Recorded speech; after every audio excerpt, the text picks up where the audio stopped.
Paris 24, Los Angeles 21. Sobriété énergétique et Jeux Olympiques font-ils bon ménage? Il faut que ce soit spectaculaire, mais il faut que ce soit durable. Il y a quelque chose qui a retenu l'attention de tout le monde.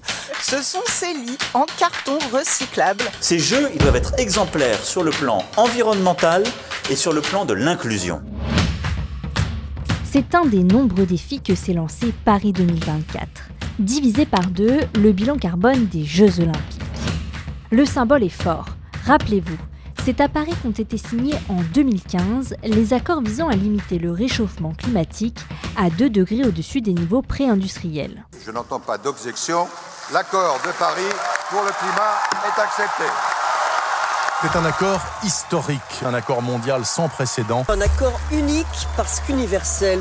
La France veut donc s'inscrire aujourd'hui dans l'histoire des Jeux en faisant de cette édition 2024 un exemple de durabilité sans précédent. Mais comment y parvenir? Comment réduire les émissions de CO2 du plus grand rendez-vous sportif de la planète sans abaisser ses ambitions? 2030. C'est la date à laquelle les comités d'organisation seront tenus par contrat de maîtriser l'empreinte carbone des Jeux Olympiques. Mais Paris 2024 a voulu prendre de l'avance en se fixant au départ l'objectif très ambitieux de la neutralité carbone. Cela suppose que les gaz à effet de serre émis par l'événement sont proportionnels à ce que la Terre peut absorber. Un scénario illusoire, un objectif inatteignable. Car plus la fête est grande, plus le coût environnemental est élevé. Ainsi, les JO d'été qui attirent presque 6 fois plus de public que ceux d'hiver sont extrêmement polluants. Officiellement, les Jeux de Londres en 2012 ont rejeté 3,4 millions de tonnes de CO2. Ceux de Rio en 2016, 3,6 millions.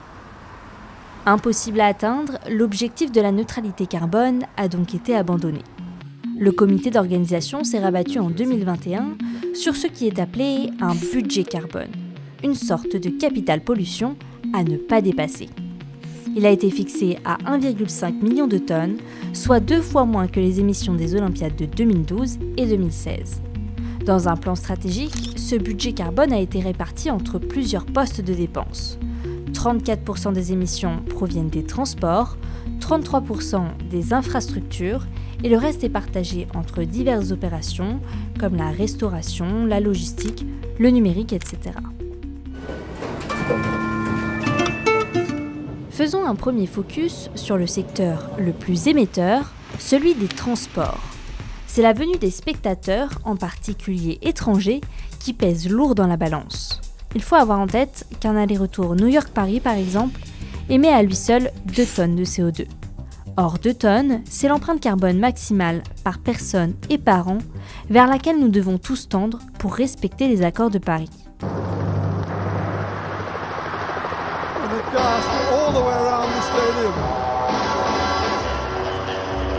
En se basant sur les données de Londres 2012, l'édition qui ressemble le plus aux Jeux de Paris, l'association The Shifters a estimé que 40% des visiteurs seront non européens.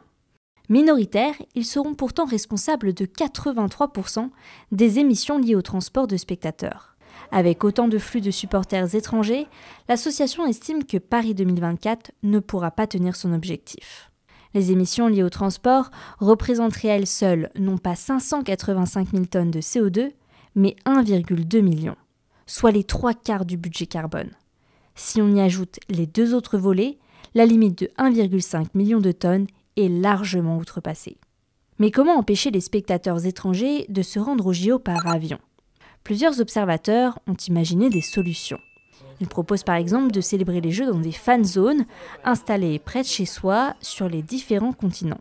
L'idée, ça va être de délocaliser les Jeux Olympiques à travers 8 fan zones dans le monde, mais il y a quand même des conditions pour que écologiquement ça réussisse.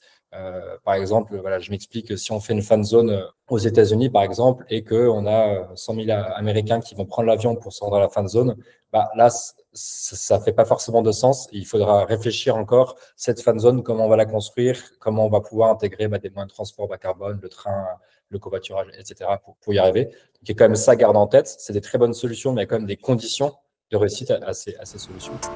Maintenant, qu'en est-il des déplacements sur place? Paris 2024 promet que 100% des sites olympiques seront accessibles en transport en commun. Chaque jour, 10 millions de personnes emprunteront le réseau francilien. C'est l'équivalent de la fréquentation un mardi d'hiver en heure de pointe.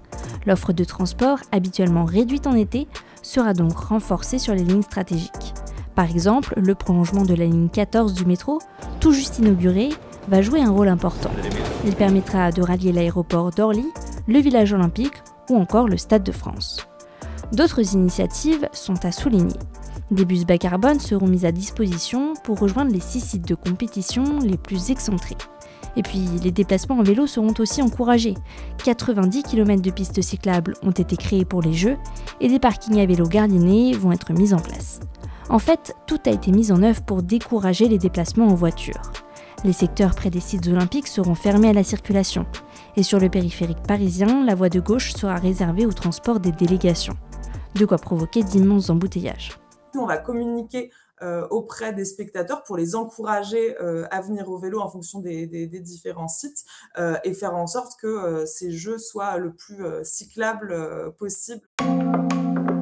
La majorité des émissions de CO2 a été réduite avec la promesse phare de Paris 2024. Faire avec l'existant. Ne pas construire de nouveaux stades, c'est ce qui a permis à la France de se voir attribuer en 2017 l'organisation des Jeux Olympiques.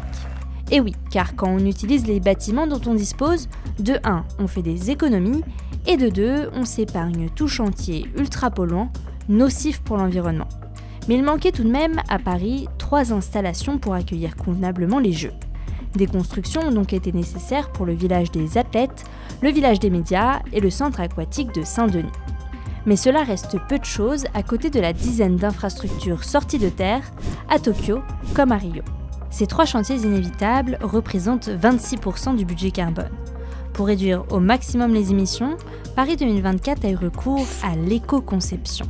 Par exemple, les sièges des spectateurs ont été fabriqués à partir de déchets plastiques.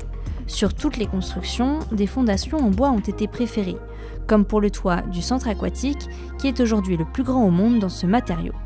Au village olympique, l'éco-conception a permis de réduire de 30% les émissions par mètre carré par rapport à une construction conventionnelle.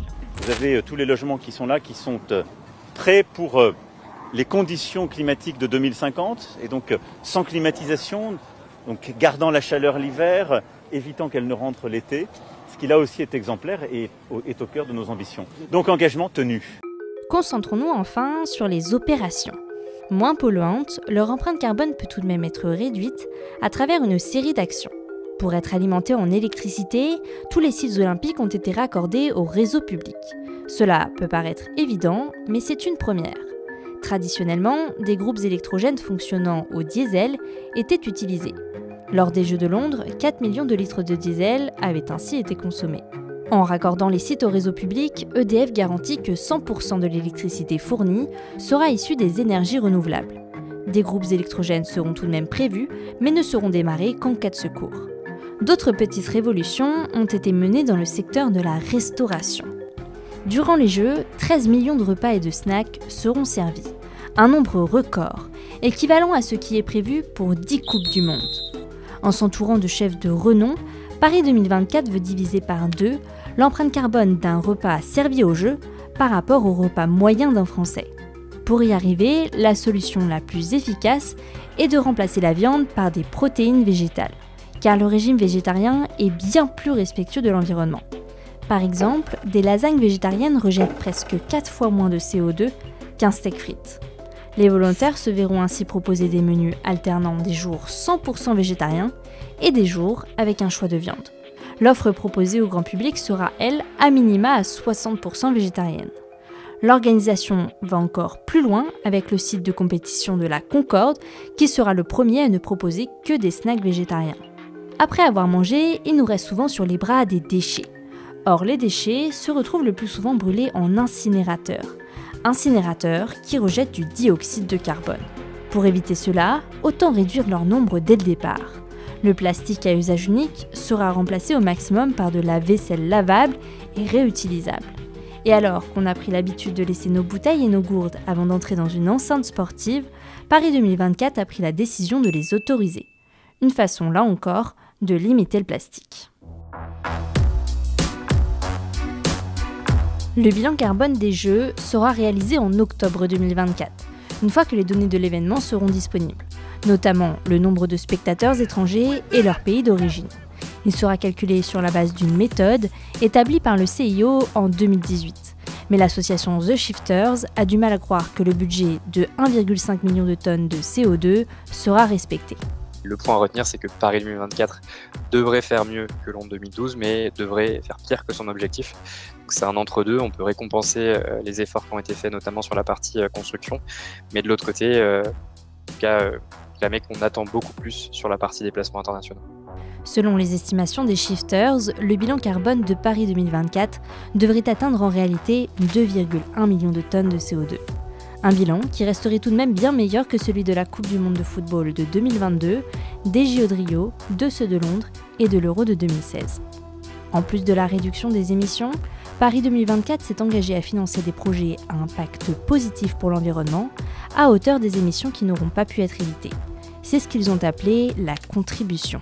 Paris 2024 a choisi de soutenir deux types de projets, des projets à l'international avec 9 projets au total qui vont couvrir plusieurs types de projets qui permettent de lutter contre le changement climatique, comme la préservation et de la reforestation, des projets d'énergie renouvelable, des projets d'installation de foyers améliorés, c'est-à-dire de systèmes de cuisson, et également des projets en France avec 4 projets forestiers sélectionnés. L'événement a un impact, il faut être très clair. Les projets de contribution ne permettront pas de compenser cet impact-là. Maintenant qu'on s'est dit ça, c'est aussi important de rappeler que ces projets de contribution, ils sont essentiels. On a besoin d'argent public, d'argent privé pour financer des projets de reboisement, pour financer des projets donc, de séquestration d'émissions de CO2, d'émissions évitées, etc. Il faut bien avoir en tête que les Jeux Olympiques ne seront jamais sans incidence sur l'environnement. La démesure de l'événement est telle que les émissions de gaz à effet de serre seront toujours considérables. L'ONG Carbon Market Watch estime malgré tout qu'il est possible de réduire drastiquement les émissions, à condition de changer de modèle. Elle propose de répartir les épreuves d'une même édition dans différents pays et d'en restreindre l'accès à la population locale. De cette façon, le transport de spectateurs internationaux, la plus grande source d'émissions de CO2, serait supprimé. Après, de là à envisager sérieusement ce genre de solution, c'est compliqué parce que c'est un modèle à repenser. Il y a aussi tout un aspect financier derrière ça. Est-ce que les sponsors ils vont accepter de suivre des JO qui vont être totalement différents? Est-ce qu'au niveau populaire aussi, ça suivra derrière? C'est pas sûr. Alors, le monde est-il prêt à accepter la décentralisation des Jeux Olympiques? Est-il prêt à renoncer à ce qui fait aujourd'hui la singularité de l'événement? À défaut d'être convaincu, avons-nous vraiment le choix? Le débat est ouvert.